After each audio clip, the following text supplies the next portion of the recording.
Olá, bom dia! Seja bem-vindo ao programa Palavras de Vida da Arquidiocese do Rio de Janeiro. Um programa que há 48 anos entra na sua casa. Fique com a gente com a nossa programação.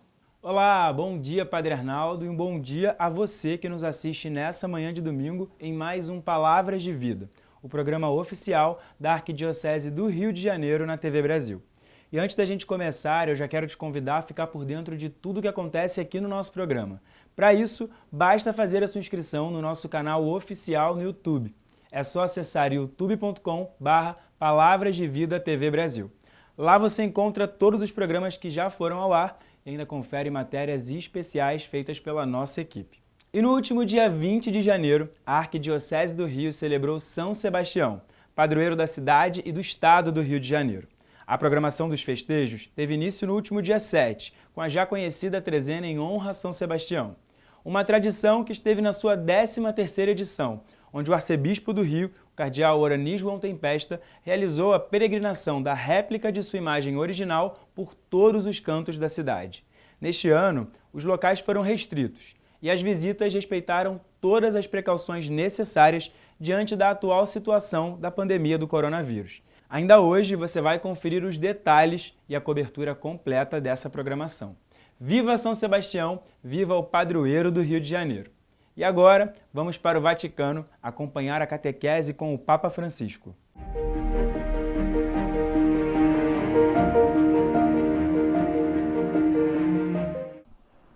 La pace sia com voi. O senhor Ferreira. Quando Israel era ainda menino, eu amei-o e chamei do Egito meu filho. Eu ensinava Efraim a andar, trazia-o nos meus braços, segurava-os com laços humanos, com laços de amor. Fui para eles como os que levantam uma criancinha contra o seu rosto. Inclinei-me para ele, para lhe dar de comer. Palavra do Senhor. E assim se conclui então a leitura do livro de Oséias. Agora teremos a catequese do Papa Francisco, como já é tradição também, o Papa faz a catequese em italiano e depois nessas línguas nós temos uma síntese e a saudação do Papa aos grupos linguísticos presentes na audiência geral. Estamos transmitindo ao vivo da Sala Paulo VI. Cari fratelli e sorelle, buongiorno. Esse é o dos irmãos e irmãs, bom dia. La figura di San Giuseppe come padre nella tenderezza. Hoje gostaria de aprofundar a figura de São José como pai na ternura. Na carta apostólica Patris Corde, tive a oportunidade de refletir sobre esse aspecto da personalidade de São José. De fato, embora os evangelhos não nos deem quaisquer detalhes sobre como ele exerceu a sua paternidade, podemos estar certos de que o seu ser, um homem justo, também se verificou na educação que deu a Jesus. José via Jesus crescer em sabedoria, em estatura e em graça diante de Deus e dos homens. Assim nos diz o Evangelho. Como o Senhor fez com Israel, assim ele ensinou Jesus a andar segurando-o pela mão. Era para ele como o pai que levantava o filho contra o seu rosto. Inclinava-se para ele a fim de lhe dar de comer. Muito bonita essa definição da Bíblia, que faz ver a relação de Deus com o povo de Israel. A mesma relação que tinha sido com Jesus e José. Os evangelhos atestam que Jesus sempre usou a palavra Pai para falar de Deus e do seu amor. Muitas parábolas têm como protagonista a figura de um pai. Uma das mais famosas é certamente o do Pai Misericordioso, relatado pelo evangelista Lucas. Esta parábola sublinha não só a experiência do pecado e do perdão, mas também a forma como o perdão chega à pessoa que errou. O texto diz o seguinte: estava ainda longe quando seu pai o viu. É um pecador que tinha se distanciado. E quando o seu pai o viu, e movido de compaixão, foi ao encontro dele, abraçou-o e beijou-o. O filho esperava um castigo, uma justiça que no máximo lhe poderia ter dado o lugar de um dos servos, mas encontra-se envolto no abraço do seu pai. A ternura é algo maior do que a lógica do mundo. É uma forma inesperada de fazer justiça. É por isso que nunca devemos esquecer que Deus não se assusta com os nossos pecados. Vamos colocar isso bem na cabeça. Deus não se assusta com os nossos pecados. É muito maior do que os nossos pecados. É Pai, amor, ternura. Ele não se assusta com os nossos pecados, com os nossos erros, as nossas quedas, mas assusta-se com o fechamento do nosso coração. Assusta-se com o fechamento do nosso coração, com a nossa falta de fé no seu amor. Há uma grande ternura na experiência do amor de Deus. E é bom pensar que a primeira pessoa a transmitir essa realidade a Jesus foi precisamente José.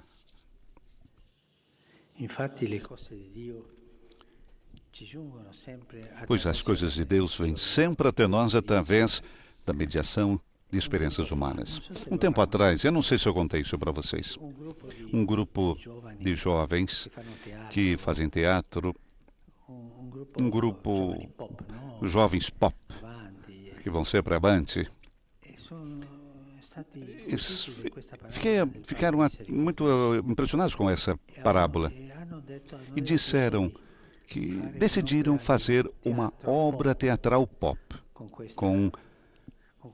com esse assunto, com essa história. E fizeram muito bem.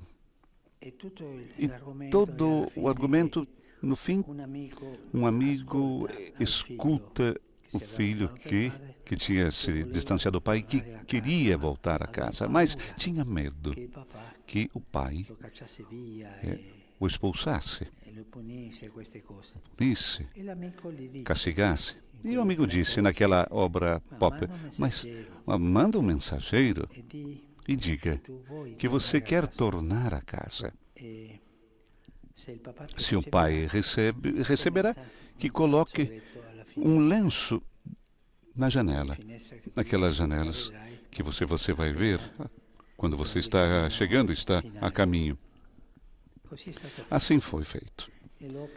E a obra com cantos, danças, até o momento em que o filho entra na estrada, no caminho final, e vê a casa.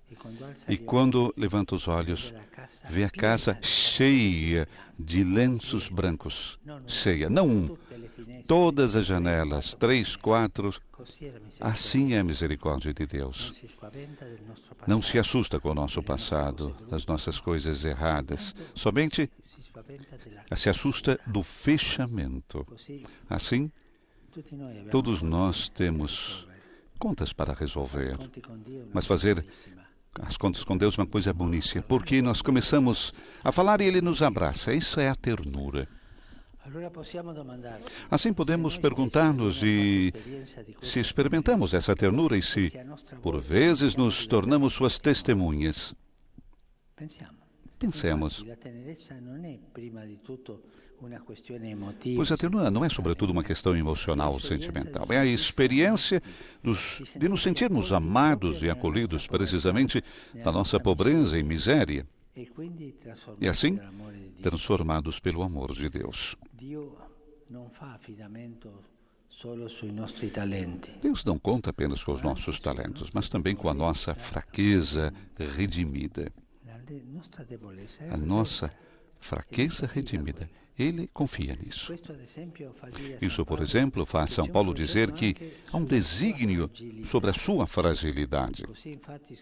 De fato, escreveu à comunidade de Corinto: para que não me enchesse de orgulho, foi-me dado um espinho na carne, um anjo de Satanás, para me ferir, a fim de que não me orgulhasse. A esse respeito, 3 vezes pedi ao Senhor que afastasse de mim. Mas ele respondeu-me: basta-te a minha graça, porque a força manifesta-se na fraqueza. O Senhor não tira todas as fraquezas, mas nos ajuda a caminhar com as fraquezas. Ele pretende pegando-nos pela mão. Mas como? Sim, ele pega pela mão as nossas fraquezas, nós e as nossas fraquezas, perto dele. Isso é ternura. A experiência da ternura consiste em ver o poder de Deus passar precisamente por aquilo que nos torna mais frágeis, mas com a condição de nos convertermos do olhar do maligno, que nos faz olhar para a nossa fragilidade com um juízo negativo, ao passo que o Espírito trá-lo à luz com ternura. A ternura é a melhor forma para tocar o que é de frágil em nós. Vejam como os enfermeiros e as enfermeiras tocam as feridas dos enfermos com ternura, para não ferir ainda mais. Assim, o Senhor toca as nossas feridas com a mesma ternura.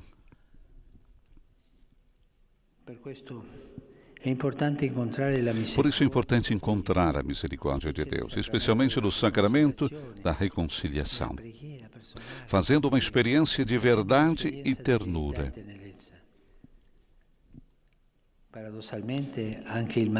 Paradoxalmente, também o maligno pode dizer-nos a verdade. Ele é mentiroso. Mas ele dá um jeito de falar a verdade para nos levar à mentira. Mas ele faz isso para nos condenar. O Senhor nos diz a verdade, mas estende a mão para nos salvar.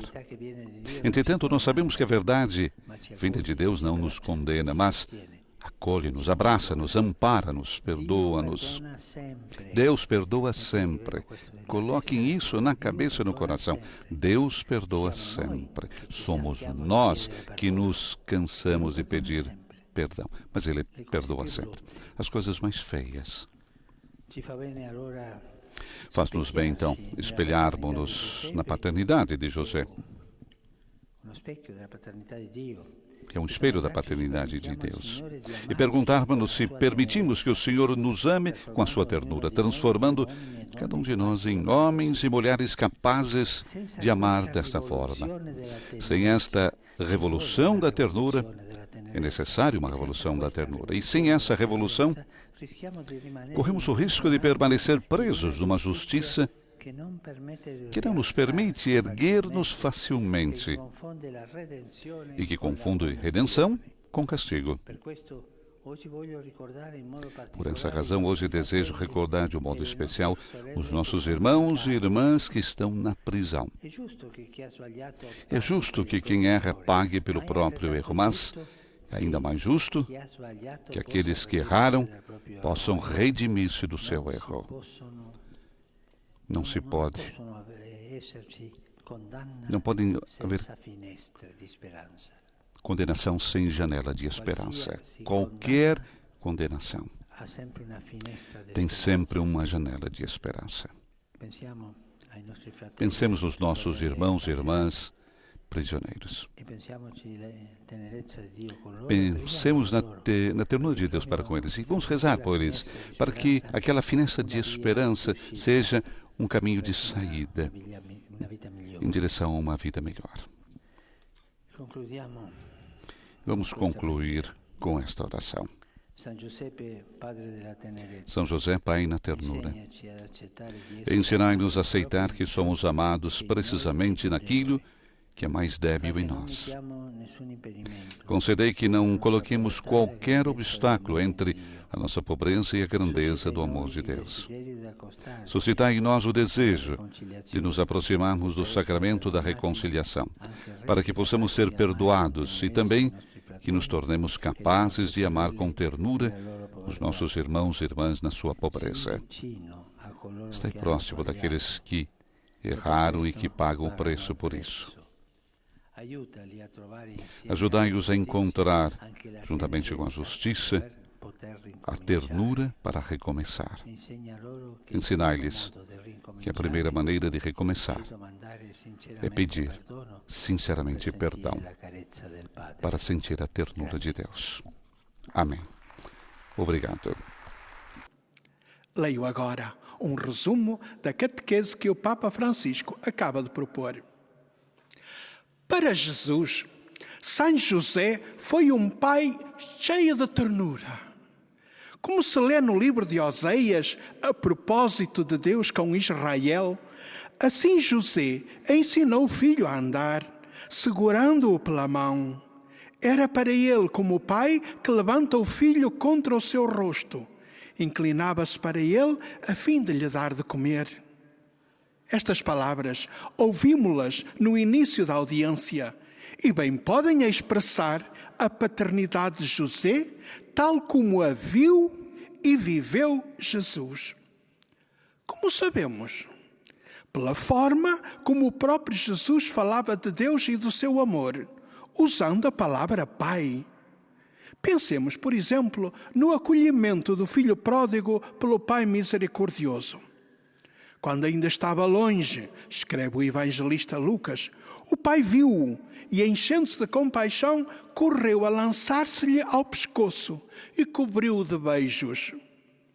O filho estava à espera de uma punição, contentando-se em ser tratado como um dos criados.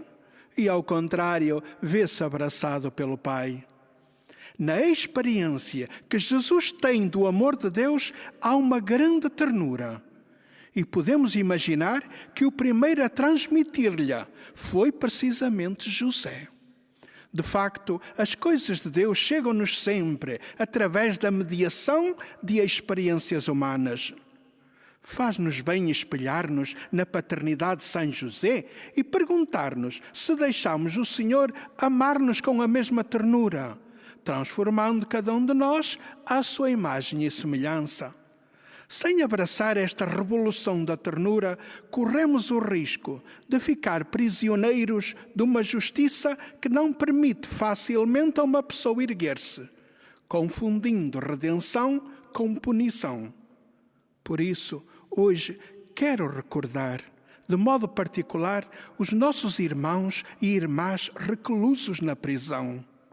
Se é justo que a pessoa que errou pague pelo próprio erro, mais justo ainda é que ela se possa redimir do erro. Pater noster, qui es in celis, sanctificetur nomen tuum, adveniat regnum tuum, fiat voluntas tua, sicut in cielo et in terra. Pane nostrum quotidianum da nobis hodie, et dimitte nobis debita nostra, sicut et nos dimittimus debitoribus nostris, et ne nos inducas in tentationem, sed libera nos a malo. Domino vobiscum, Et con spiritu tuo, sit nomen Domini benedictum, ex hoc nunque usque in saeculum, aiutorium nostrum in nomine Domini. qui fecit caelum et terram. Benedicat vos, omnipotens Deus, Pater, Filii, Spiritus Sancti. Amen.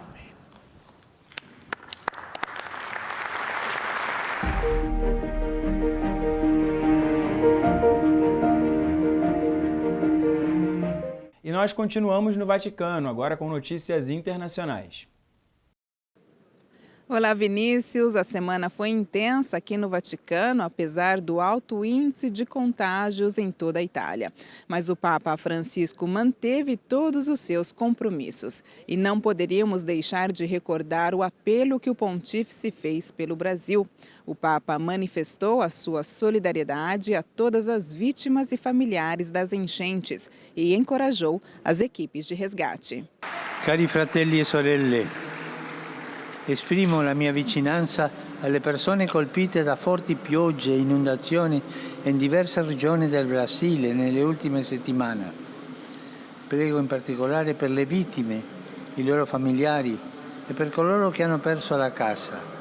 Che Dio sostenga l'impegno di quanti stanno portando soccorso. Mas hoje, Vinícius, a igreja celebra o Domingo da Palavra de Deus. Esta data foi instituída pelo Papa Francisco com um moto próprio de setembro de 2019. E estabelece que o terceiro domingo do tempo comum seja dedicado à celebração, reflexão e divulgação da Bíblia. A finalidade é fazer crescer no povo de Deus a assídua familiaridade com as Sagradas Escrituras. E assim será esta terceira edição, com a missa presidida pelo Pontífice na Basílica de São Pedro. À espera de ouvir a sua homilia, vamos recordar as suas palavras na primeira edição do Domingo da Palavra de Deus, em 2020.